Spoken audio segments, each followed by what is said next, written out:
maabunuhan ni guys, tambok na ni kayo. Yan. Tapos isprehan sa kuan, pangpapatay ng damo.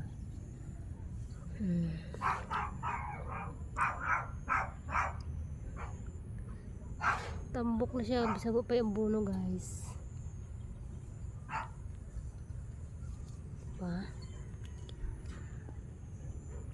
Sorry ko gani nani. Lapad ni kayo guys, o dito. Lapad kayo.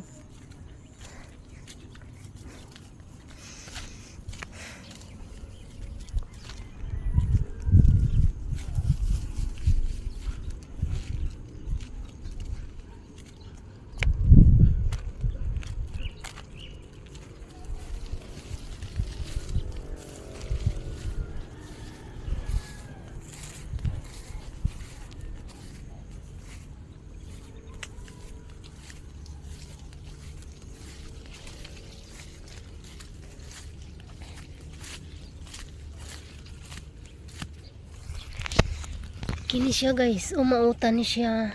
Di ba mautan ni guys? Magulay ni siya sa mga Ilocano. Parang spinach siya. Ang dami oh.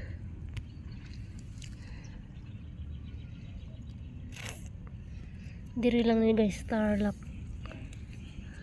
Pinakain nila pero sa Bisaya ay walang damo yata kang ganito.